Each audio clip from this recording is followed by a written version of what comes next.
मंगलमय मंगलकर्ण वीतरागविज्ञान नमो कार्तिकाते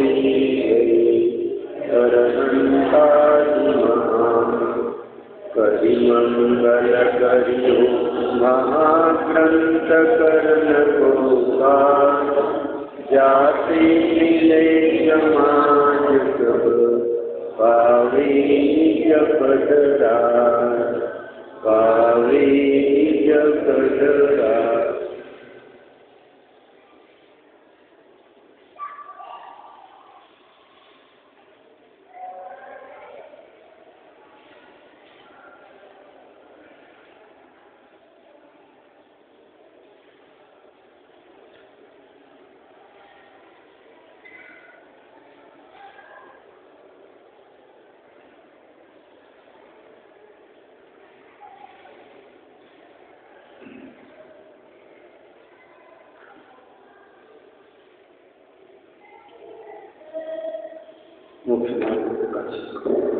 आचार्य कल्प पंडित तोडरमल ने लिहिलेला हा ग्रंथ आहे।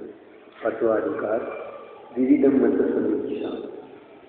बहुविधी नित्या गहन करी मलिन भयो जभा साको होत अभाव जहज रूप धरता।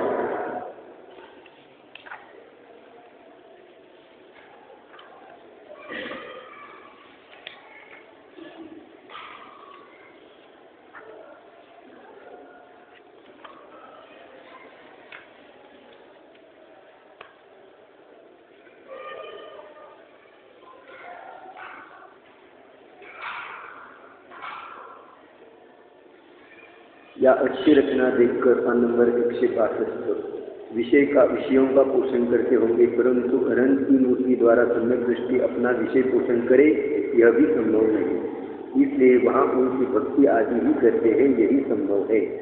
अकृत्रिम बिंब वगैरे आहे त्याचं प्रयोजन त्या ठिकाणी ते जीव त्यांच्या पुण्याहीनं त्यांना तशा प्रकारचं साधन सामग्री मिळालेली आहे।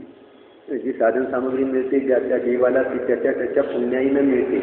देवगुरु शास्त्र मिळतात ते आपल्या पुण्याईनं मिळालेले आहे। महापुण्याचा उदय आलेला आहे, त्यामुळे देवशास्त्र गुरु मिळाले। त्याचा लाभ किती उठवायचा ते ज्याने त्याने ठरवायचं, त्याच्यावर त्याचं पुढचं भविष्य आहे। धनसंपत्ती मिळाली, व्यापार धंदा कसा करेल त्याच्यावर त्याचं पुढं भविष्य अवलंबून असतं। धनसंपत्ती मिळाली पुण्याने, आत्ता जो पुरुषार्थ करेल त्याच्यावर पुढचं भविष्य असं आहे ना। तरी करोडोची धनसंपत्ती मिळाली आणि आता पुरुषार्थ काही करणार नाही किंवा विपरीत पुरुषार्थ करेल तर असलेलं पण गमवून बसेल। तसंही या ठिकाणी महान पुण्य आणि देवशास्त्र गुरु मिळाले, सर्व समागम मिळाला, त्या ठिकाणी तत्वज्ञान करण्याची संधी मिळाली, परंतु जसा पुरुषार्थ करेल तसं त्याचं भविष्य घडणार आहे। उनके सूर्या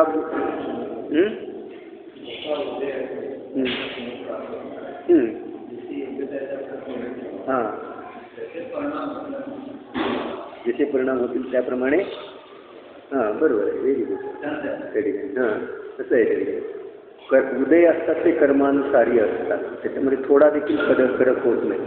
जेवढे उदय आहेत ते कर्मानुसारी आहेत आणि परिणाम आहेत ते योग्यतेला अनुसरून, त्याची लायकी पात्रता, त्याला अजून संसाराचं भ्रमण करायचं असेल त्याची पात्रता तेवढी असेल तर त्याचे परिणाम तसेच असतील। उदय भिन्न आहे, परिणाम भिन्न आहे, आलं लक्षामध्ये। संयोग मिळणं त्याची कर्मानुसारी आहे त्या ठिकाणी, आणि जे भवितव्य आहे ते त्याच्या परिणामाला अनुसरून आहे, त्याच्या योग्यतेला अनुसरून आहे। आणि वर्तमान सुखदुःख आहे ते परिणामाला अनुसरून आहे। जसे परिणाम तिकडे लावेल तर सुखदुःख, परिणाम लावणार नाही तर सुखदुःख नाही। उनके सूर्याप्रेम का व्याख्यान है, वहाँ प्रतिमा जी को पूजने का विशेष वर्णन किया है। उसे गोपने के अर्थ कहते हैं, देवों का ऐसा ही कर्तव्य है तो सच है, परंतु कर्तव्य का तो फल होता ही होता है, वह धर्म होता है या पाप होता है। और यदि धर्म होता है तो अन्यत्र पाप होता था, वह धर्म हुआ। ऐसे ही इसे औरों के सदृश कैसे कहे, यह तो योग्य कार्य हुआ। और पाप होता है तो वहाँ नमोत्थूणम का पाठ पढ़ा, तो पाप के ठिकाणे ऐसा पाठ किस लिए पढ़ा. तर त्या ठिकाणी सूर्यदेवाचं कथन आहे. त्या ठिकाणी स्वर्गातले देव वगैरे पूजन भक्ती करतात. ते म्हणतात की देवांचं असं कर्तव्य आहे. ठीक आहे, देवांचं असं कर्तव्य आहे, ठीक आहे, खरं आहे. मग बाकीच्याचं कर्तव्य, कर्तव्याचं फळ काय आहे? पुण्य आहे की पाप आहे? त्या ठिकाणी जर पुण्य आहे तर मग बाकी त्याच्याद्वारे धर्म होतो. तर मग असं कार्य करण्यायोग्य आहे का न करण्यायोग्य आहे? नमोस्तुनम का त्यांच्यामध्ये पाठ आहे ना, पडा तो पाप के ठिकाणी ऐसा पाठ किस लिए पडा. तो पापाच्या ठिकाणी असा पाठ कशासाठी म्हटला. तथा एक विचार यहाँ यह आया कि नमोस्तुनम के पाठ में तो अरिहंत की भक्ति है, जो प्रतिमा जी के आगे जाकर वह यह पाठ पढ़ा, इसलिए प्रतिमा जी के आगे तो अरिहंत भक्ति की क्रिया है, वह करना युक्त हुई. या पाठामध्ये अरिहंताची भक्ती आहे आणि ती अरिहंताच्या जवळ समोर जाऊन म्हटली, म्हणून या ठिकाणी प्रतिमेच्या पुढे जाऊन अरिहंताची भक्तीची क्रिया केली, हे योग्य पण आहे, युक्त पण आहे. तथा वे ऐसा कहते हैं की देवों के ऐसा कार्य है, मनुष्यों के नहीं. मग ते काय म्हणतात त्याच्यामध्ये की देवांचं हे कार्य आहे, मनुष्याचं नाही. क्योंकि मनुष्यों को प्रतिमा आदि बनवाने में हिंसा होती है, तो उन्हीं के शास्त्रों में ऐसा कथन है कि द्रौपदी रानी प्रतिमा जी के पूजनादि का जैसे सूर्यादेव ने किए उसी प्रकार करने लगी. इसलिए मनुष्यों के भी ऐसा कर्तव्य कार्य कर्तव्य है. त्यांच्या याच्यामध्ये काय की सूर्यादेवाने जसं सांगितलं तसं द्रौपदी पण पूजन वगैरे करू लागली. म्हणजे त्या ठिकाणी मनुष्याने पण क्रिया उचलली, कारण चांगली आहे तर उचलणार ना त्या ठिकाणी.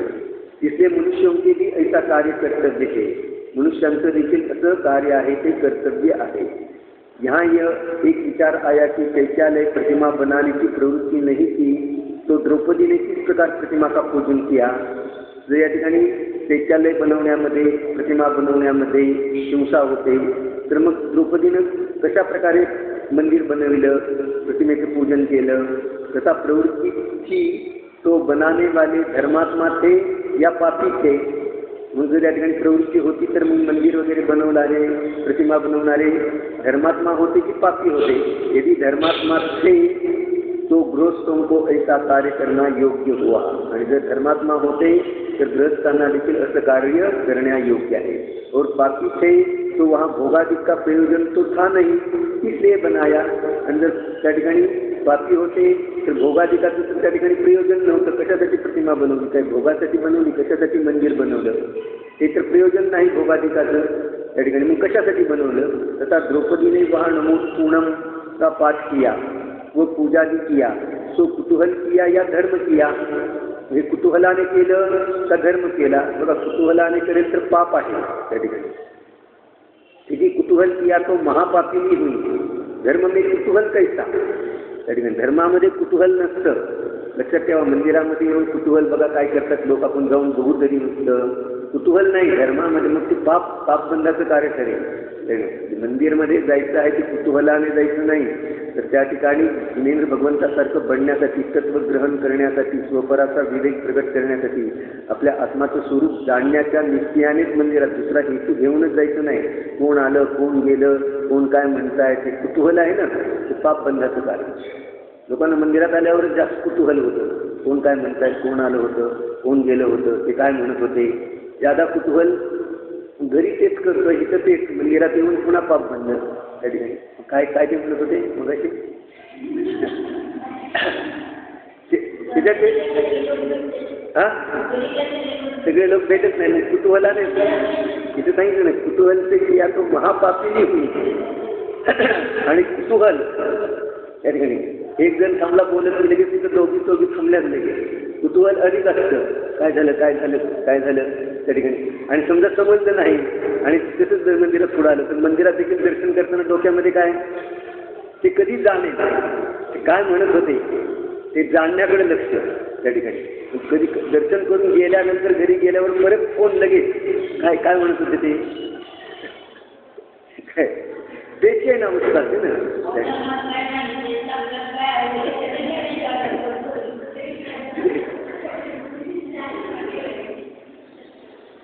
कसं आहे त्या ठिकाणी सत्य परिस्थिती आहे. हां, पटलं तर ग्रहण करा, सत्य परिस्थिती आहे. आणि मंदिरात कशासाठी याचं महान पुण्य बांधलं जातं याच्याद्वारे. एक तर पुण्याच्या निमित्ताची साधन सामग्री मिळाली, त्याचा जर तुम्ही दुरुपयोग केला तर पुढच्या भावाची मिळणार नाही. कुठलेही इंद्रिय मिळाले, जैन धर्म मिळाला, जैन कुल मिळालं, तत्वज्ञान मिळालं, पूजा करण्याची संधी मिळाली, सत्पुण्याविना मिळे कधीही हा लाभ ऐसा कुठे. बाबूराव मांडवगडेने पूजा लिहिली ना, त्यामध्ये आलं ना, सत्पुण्याविना मिळे कधीही हा लाभ ऐसा कुठे, भाग्ये थोर म्हणून उदया आले बरे वाटते. हे उदय आला ना, हे कर्माचा उदय आला, माझं भाग्य थोर आहे म्हणून हा उदय आलेला आहे, म्हणून मी त्याच्यामध्ये अटॅच झालो. त्या ठिकाणी आलं लक्षामध्ये. पण हा उदय येतो तो सत्पुण्याशिवाय येऊ शकत नाही, कोणाला पण येऊ शकत नाही. कोणाला पण ही संधी मिळत नाही देवदर्शनाची, पूजन अर्चन करण्याची, शास्त्र ऐकण्याची संधी. पुण्याचा महान उदय आला, उदय भाव आहे हा. आता या उदय भावाचा विनियोग जसा करेल, पुरुषार्थ जेवढा लावेल, तसं त्याचं भविष्य घडणार आहे. असं आहे ना. तर यदि कुतूहल किया तो महापापी हुई, धर्म में कुतूहल कैसा, और धर्म किया तो औरों को भी प्रतिमा जी की स्तुती पूजा करना युक्त आहे. आणि जर धर्म केला असं म्हणत असाल तर मग बाकीच्यांना पण असं कार्य करण्या योग्य आहे, प्रतिमाजीचं पूजन स्तुती वगैरे करण्या योग्य है. तथा वे ऐसी निष्ठा युक्ति बनाते हैं जिस प्रकार इंद्र की स्थापना से इंद्र का कार्य सिद्ध नहीं है, उसी प्रकार अयंत प्रतिमा से कार्य सिद्ध नहीं है. ते पुन्हा आणखी निष्ठा युक्ती बनवितात.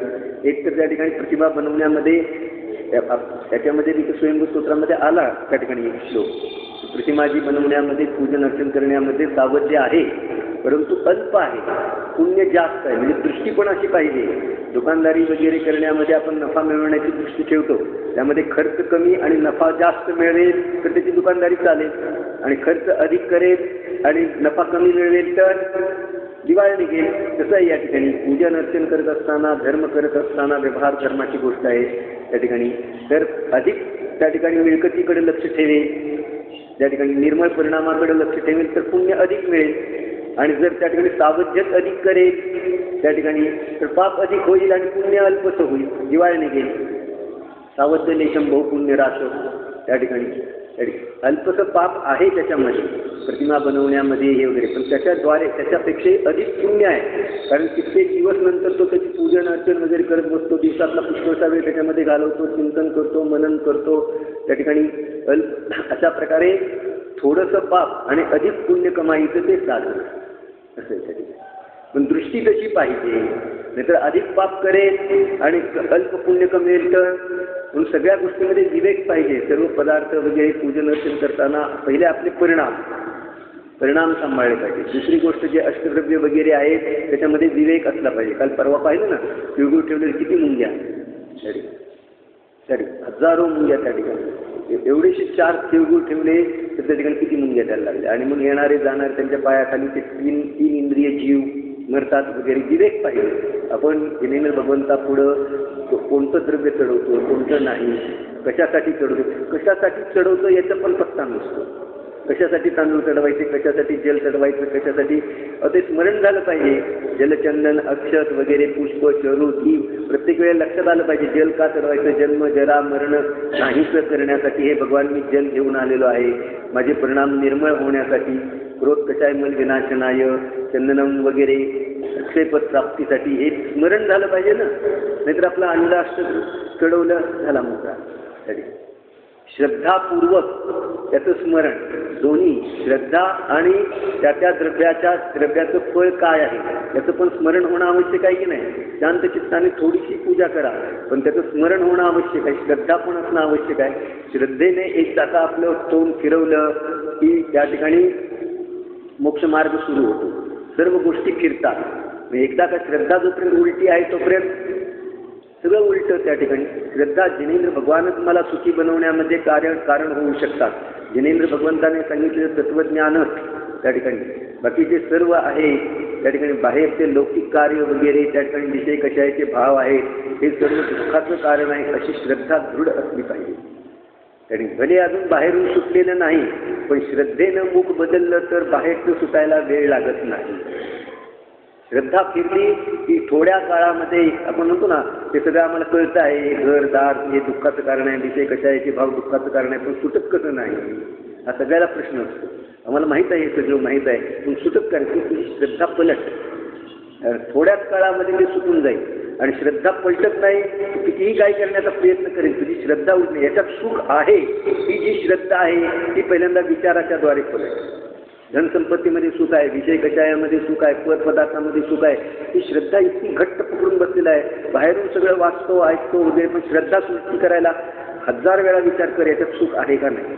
आणि श्रद्धा पलट, एकदा का श्रद्धा पलटण्याचा पुरुषार्थ केला की याच्यामध्ये काही केलं तरी सुख येणार नाही, येऊ शकणार नाही, कोणालाही आलेलं नाही.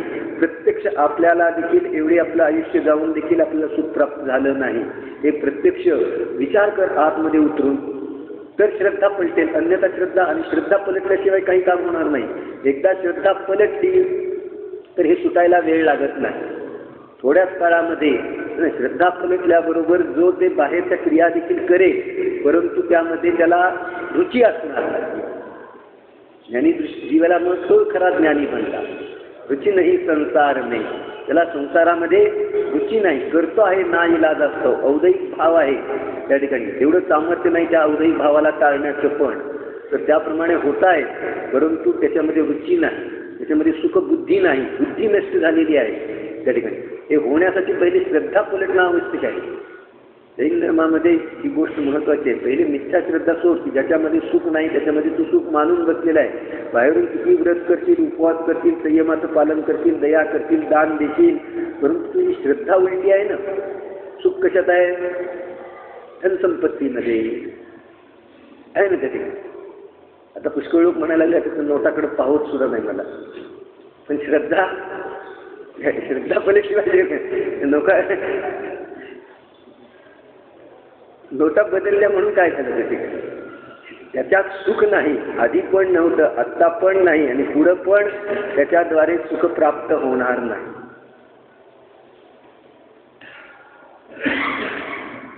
चला कुठपर्यंत आलं होतं?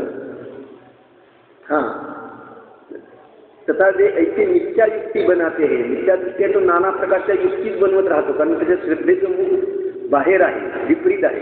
जिस प्रकार इंद्र की स्थापना से इंद्र का कार्य सिद्ध नहीं है, उसी प्रकार अनंत की प्रतिमा से कार्य की सिद्धी नहीं है. असं ते पुन्हा युक्ती बनवतात. जसं इंद्राची स्थापना केली म्हणून इंद्राचं कार्य होतं काय, तसं प्रतिमेची स्थापना केली म्हणून प्रतिमेचं कार्य सिद्ध होतं काय. तो अरिहंत किसी को भक्त मानकर भला करते हो तब तो ऐसा भी माने, परंतु वे तो वीतराग आहे.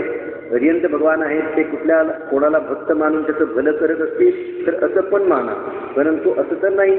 अरिहंत भगवान आहेत, त्यांचे सर्वाच्या प्रति समभाव आहे, उदासीन परिणाम आहे, कारण ते वीतरागी आहेत. यह जो भक्ति रूप अपने भावों से शुभ फल प्राप्त करता है, महत्वाचं वाक्य. हा जीव स्वयं आपल्या भक्तीच्या द्वारे, आपल्या निर्मळ परिणामाच्या द्वारे, आपल्या विशुद्ध क्रियेच्या द्वारे शुभ फळाला प्राप्त होतो. त्याची जितकी क्रिया विशुद्ध असेल, जितके त्या ठिकाणी आचरण, जितके परिणाम चढते असतील, तितक्या तो शुभफलाला तो प्राप्त होतो. नाहीतर मग सगळ्याला सारखं फळ मिळायला पाहिजे. एकच प्रतिमा आहे चंद्रप्रभू भगवंताची, आणि सगळ्यांनी चंद्रप्रभू भगवंताचं दर्शन केलं, मग सगळ्यांना फळ एकसारखं नाही. ज्याचे त्याचे परिणाम, ज्याने जितके परिणाम समर्पित केले त्या ठिकाणी परिणामाचा जेवढा पुरुषार्थ केला तेवढं फळ अधिक त्या ठिकाणी. जिनेंद्र भगवंताकडे जेवढं लक्ष एकाग्र केलं, त्यांच्या गुणांचं स्मरण केलं, आतमध्ये जितका आतमध्ये उतरला, जितका खोल उतरेल तितकं त्या ठिकाणी उत्कृष्ट वस्तू हाती लागतील ना. वर शंख शिंपले पुण्याचे त्या ठिकाणी. समुद्राच्या काठी गेला आणि वर शोधत बसला तर काय, शंख शिंपले आणेल घरी आणि त्याचे पडदे वगैरे लावेल दारांना, पण आतमध्ये डुबकी मारेल तर मोती मिळतील, रत्न मिळतील त्या ठिकाणी. तसं आहे या ठिकाणी. जिनेंद्र भगवंताची भक्ती करत असताना त्या ठिकाणी बाह्य सर्व व्यापार वगैरे सोडून, इंद्रियांचा व्यापार सोडून मनाची जितकी एकाग्रता करेल, आणि मनाची एकाग्रता ही महत्वाचं आहे ना त्या ठिकाणी. जितकी एकाग्रता करेल तितकं फळ अधिक आहे. जिस प्रकार पूर्ण दृष्टांत दिला है, जिस प्रकार स्त्री के आकार रूप काष्ठ पाषाण आदि की मूर्ति देखकर वहाँ विकार रूप होकर अनुराग करे तो उसको पाप बंद होगा. जर या ठिकाणी स्त्रीचं चित्र वगैरे पाहतो, त्या ठिकाणी काष्ठ लाकडाची किंवा पाषाणाची मूर्ती बनवतो, पिक्चर वगैरे पाहतो आणि विकार रूप परिणमित होतो, त्यामध्ये अनुराग करेल तर पाप बंद होतो, ते आपण प्रत्यक्ष पाहतो. उसी प्रकार अनंत के आकार रूप धातु पाषाण आदि की मूर्ति देखकर धर्म बुद्धि से वहाँ अनुराग करे तो शुभ की प्राप्ति कैसे न होगी. जसं अशुभ चित्र वगैरे पाहून त्याच्यामध्ये अनुराग करेल त्या ठिकाणी तर त्याला पाप बंद होतो. मग या ठिकाणी जिनेंद्र भगवंताची विकरागी मूर्ती विकार रहित त्या ठिकाणी पाहिल, धर्मबुद्धीने तिच्यामध्ये अनुराग करेल तर त्याला पुण्यबंध का होणार नाही? जसं समोर आहे त्याप्रमाणे त्याचे विचार बदलतात ना त्या ठिकाणी.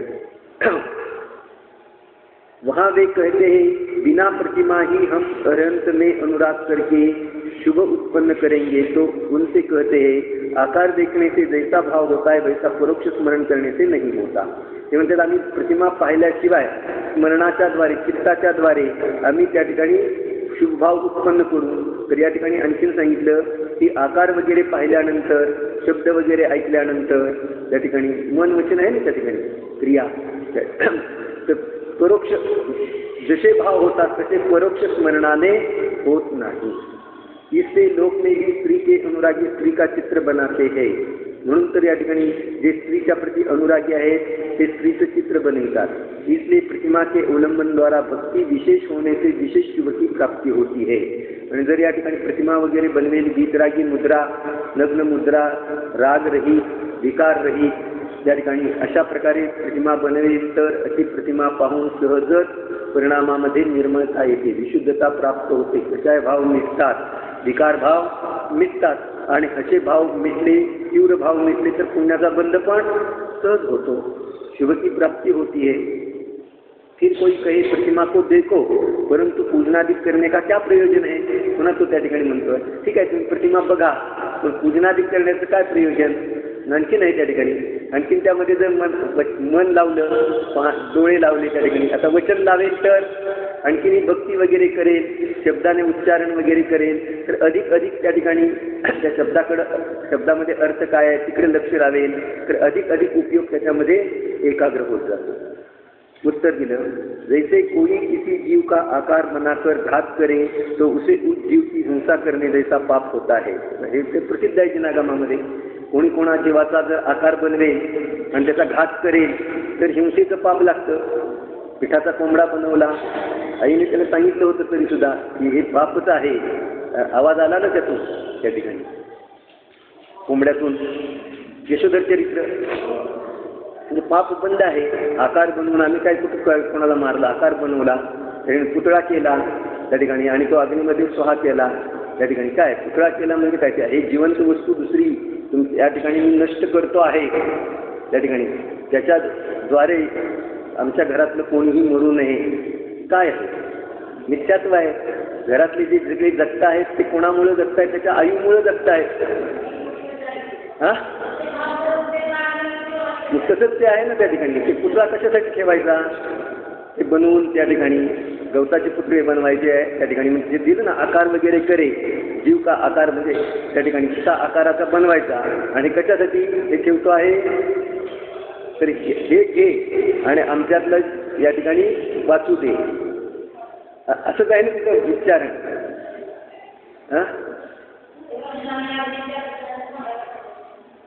अग्नीतच टाकतात की आता अग्नीतच टाकलं की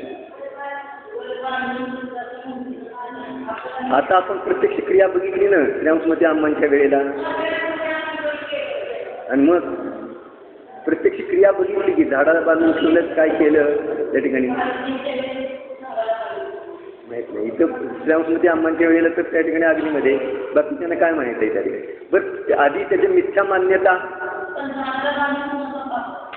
बांधून ठेवलं पण त्याच्यामुळं दुसऱ्याचं आयुष्य वाढेल. इकडे तर आयुष्यनं मरणं आयुष्य कोणी बांधलं त्याने बांधलं.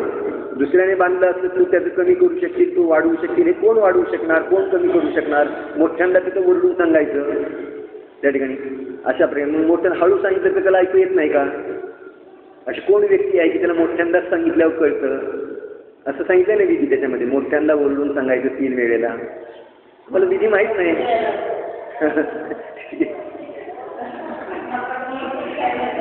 मोठ्यांदा की मी या ठिकाणी त्याच्याऐवजी हे पुतळा ठेवतो आहे त्या ठिकाणी. त्याला नाही तो तर गेला त्या ठिकाणी पण त्याच्या तो अशुभ नक्षत्रावर गेला ना तो त्या ठिकाणी 3 प्रकारची नक्षत्र आहेत, मध्यम, उत्कृष्ट आणि कनिष्ठ. त्या ठिकाणी तर कनिष्ठ त्या ठिकाणी त्याच्या एका नक्षत्रावर 2 पुतळे, एका नक्षत्रावर 1 पुतळा, एका नक्षत्रावर काही नाही, असं त्या ठिकाणी दिलेलं आहे ना त्या ठिकाणी. पण मग जर त्या ठिकाणी त्याचं मरण कशा कारणाने आलं, मरण आणि जन्म याला वेळ नसते त्याच्यामध्ये काय शुभ आणि काय अशुभ आहे त्या ठिकाणी. मग अमावस्याला महावीरांनी मोक्षाला जायला नको होतं, अमावस्या अशुभ आहे ना. ते तर तीर्थंकर होते, अनंत शक्तिशाली होते त्या ठिकाणी, मग अशा अशुभ वेळेला कसे मोक्षाला गेले. अमावस्याला जन्मायला नको आहे, थोडा 1 दिवस प्रतिपदेला जन्मायचं असं नाही. जन्म आणि मरण याला वेळ नसते, त्याच्यामध्ये शुभ अशुभ काय आहे. जन्म मरणच स्वयं अशुभ आहे.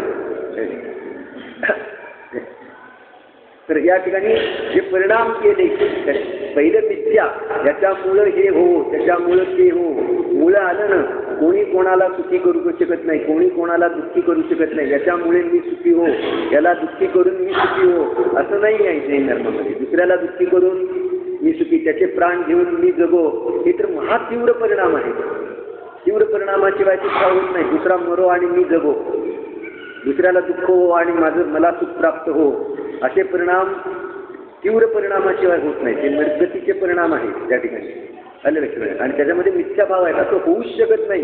दुसऱ्याला दुःखी करून मी सुखी होऊ शकत नाही, दुसऱ्याला मारून मी जगू शकत नाही, असं होऊ शकत नाही. कारण सर्वं सदैव नियतम भवती स्वकीय कर्मोदयान मरण जीवित दुःख सौख्यम अज्ञान नेतदिह यत्तु परापरस्य कुर्यात पुमान मरण जीवित दुःख सौख्यम है ना. समेतरता 167 168 करावा. जैसे कोई किसी जीव का आकार बनाकर घात करे तो उसे उस जीव की हिंसा करने जैसा पाप होता है. त्या जीवाचं हिंसा त्या ठिकाणी मातीमध्ये वगैरे लहान मुलं सुद्धा आकार बनवला, मग मी असं केलं नसं केलं, ते सुद्धा पाप बांधत असतात. तिथं काही माप आहे काय त्या ठिकाणी. लहान आहे म्हणून माप, मंदिरात आला तो रडतो आहे मग त्याला पाप माप असेल ना. हां ते पूर्वी आता नाही त्यावेळेला हां त्या आकार वगैरे करणं त्या ठिकाणी पाप बंधाचं कारण आहे त्या ठिकाणी. पाप अज्ञान हे सगळ्यात मोठं पाप आहे. अज्ञान ही एक अपराध आहे त्या ठिकाणी. अज्ञान आहे, मला माहीत नव्हतं इन्कम टॅक्स भरायचं असतो म्हणून, असं एखादं म्हणेल मला नाही म्हणून त्याला काही सोडतील काय त्या ठिकाणी. अज्ञान तसं या ठिकाणी इथं तर कर्म आहे, इथं ज्ञानी अज्ञानी काही बघत नाही. कर्म लगेच जसे परिणाम करेल तशा प्रकारे कर्म लगेच त्याला येऊन पकडणार. हां हां त्याचीच मोजणी होते. प्रतिसमयाला जे परिणाम करतो त्याचीच मोजणी होते. जे परिणाम करेल तशाच प्रकारचं कर्म येतं. कोणी त्याचा नियंता करता धरता नाही. सर्वत्र कर्माण वर्गणा भरलेल्या आहेत, त्याचे परिणाम करण्याचा अवकाश लगेच कर्म येऊन त्याला चिकटले. नाही मला माहीत नव्हतं, मग ते कर्म निघून जाईल काय त्याला. एकदा बांधलं कर्म की ते उदयात आल्यानंतर भोगावं लागलं. कोणालाही चुकलं नाही. तीर्थंकर भगवंतांना पण चुकलं नाही, ते तुला चुकणार आहे का. म्हणून परिणामामध्ये सावधानता ठेव. जसे परिणाम करेल जैसी करणी वैसी भरणी आहे ना. तरी जे पेरेल ते उगवणार, जे परिणाम करेल तसं कर्म बांधणार आणि ते उदयात येणार, त्याचं फळ तुला भोगावं लागणार. याच्यामध्ये कोणीही याचा करता धरता नियंत्रण नाही. तूच तुझा करता आहे, तूच तुझा भोगता आहे. परिणाम सुधारण्याचा उपाय कर, बिघडण्याचं भय. जैसे कोई किसी जीव का आकार बनाकर घात करे तो उसे उस जीव की हिंसा करने जैसा पाप होता है. वो कोई किसी का आकार बनाकर द्वेष बुद्धि से उसकी बुरी अवस्था करे तो जिसका आकार बनाया उसकी बुरी अवस्था करने जैसा फल होता है. कोणी कोणाचा आकार बनवून त्याची वाईट अवस्था केली त्या ठिकाणी त्याला विद्रूप केलं, अमुक केलं, तमुक केलं असं आहे ना त्या ठिकाणी. जाळतात वगैरे त्या ठिकाणी. आता आहे ना ते पुन्हा आता ते मोबाईलवर वगैरे नाना प्रकारचे गेम्स वगैरे, याला मारलं त्याला मारलं, असल्या पण गेम्स त्या ठिकाणी. म्हणजे ते पण विवेक असला पाहिजे त्या ठिकाणी. कुठल्या गेम खेळायच्या कुठल्या नाहीत. एक तर त्याच्यामध्ये त्या गेम खेळण्यामध्ये परिणामाची अधिक एकाग्रता असल्या कारणाने पाप बनला. म्हणजे ते अजून आणलं नाही ते पुस्तक, उद्या परवाने त्याच्यामध्ये दिलेलं आहे. हे व्हॉट्सअप वगैरे जे आता नवीनचे सगळे आहेत ना, त्याच्यामध्ये एवढे परिणाम दिन करतो त्या ठिकाणी, एकाग्र करतो. एवढे परिणाम शास्त्रामध्ये, एवढे परिणाम मंदिरामध्ये एकाग्र करतो का तो त्या ठिकाणी? किती परिणाम एकाग्र करतो त्या ठिकाणी? हां हा ऐकायला येत नाही त्या ठिकाणी. हा एकाग्र इतका परिणामाची दिनता, त्या परिणामाच्या दिनतेमुळे कसं पाप आहे ते त्याच्यात एक पॅरेग्राफ दिलेला आहे त्या ठिकाणी. त्या म्हणजे इतका लीन होतो त्यामध्ये परिणामाची एकाग्रता.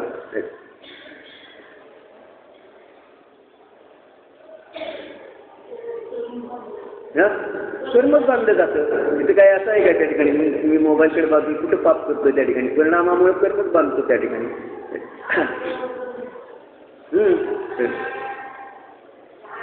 दिलंय त्याच्यामध्ये विशेष पद्धतीनं त्यामध्ये दिलेलं आहे.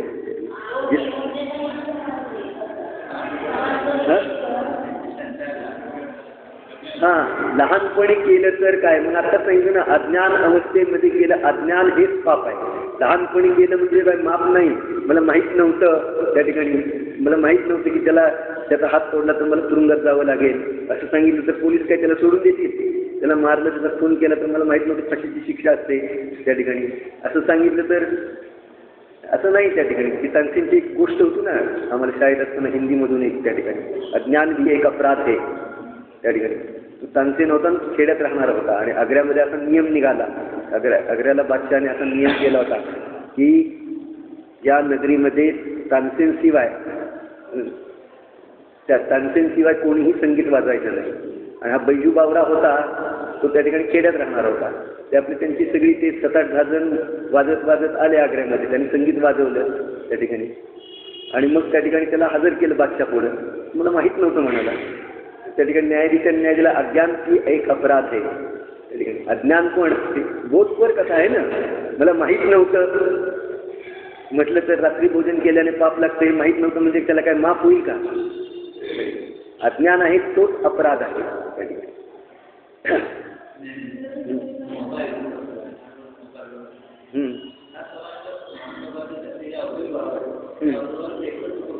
हो बरोबर त्या ठिकाणी बौद्धिक भावाची इतके परिणाम अधिक एकाग्र करतो त्याच्यामध्ये तो तशा प्रकारचे.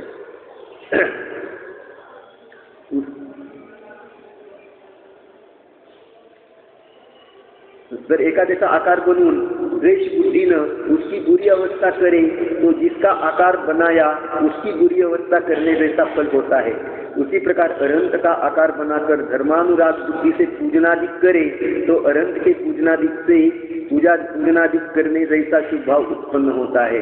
जसं अरिहंतदिकाची त्या ठिकाणी आणि त्यांचे पंचकल्याण वगैरे त्याचं स्मरण करेल तर त्याप्रमाणे पुण्य बंद होईल त्या ठिकाणी. तिथं पण आहे ना, प्रतिमा पाहून हे अरिहंत कशी बनले, त्याच्या आधी पंचकल्याण कसे झाले त्याचं स्मरण करून त्याच्यामध्ये परिणामाची लीनता करेल, एकाग्रता करेल तर शुभभाव का होणार नाही? निश्चित होणार. और वैसाही फल होत आहे आणि शुभभाव होतील तर त्याचं फळ देखील तसंच होईल. अति अनुराग होने पर प्रत्यक्ष दर्शन न होने से आकार बनाकर पूजनादी करते हे. अति अनुराग झाला म्हणून त्या ठिकाणी प्रतिमा वगैरे बनवण्याचे भाव झाले. विरह सहन होईना त्या ठिकाणी. अरिहंत मंदिर बनवण्याचे भाव झाले, आकार बनवण्याचे भाव झाले, पूजनादी करण्याचे भाव झाले. हा अति अनुराग आहे, अति पुण्य त्या ठिकाणी. इस धर्मानुराग से महापुण्य होता है. या धर्मानुरागाच्या द्वारे महान पुण्य होतं. अलग लक्षामध्ये त्या ठिकाणी कसं आहे त्या ठिकाणी. हा खेळ सगळा कशाचा आहे? पण परिणामाचा, आपल्या परिणामाचा. त्याच्यामध्ये ही पण एक गोष्ट दिली आहे, तीर्थयात्रा वगैरे त्याच्याद्वारे पुण्यबंध होतं, परंतु अनावश्यक आयुष्य थोडं आहे त्या ठिकाणी, व्याप खूप आहे त्या ठिकाणी. अनावश्यक अन्यत्र भटकंती करू नका तीर्थयात्रेशिवाय त्या ठिकाणी. की ज्याच्यामुळे विषय कसे आहे तेच भाव पुष्ट होतील, वीतरागाचे जे भाव पुष्ट होतील, तत्वज्ञानाचे भाव पुष्ट होतील, याच्यासाठी तीर्थयात्रा महत्त्वपूर्ण आहे. पण अन्यत्र भटकणं हां ती पण गोष्ट त्याच्यामध्ये सांगितलेली आहे. हे पॉईंट चांगले दिलेले आहे.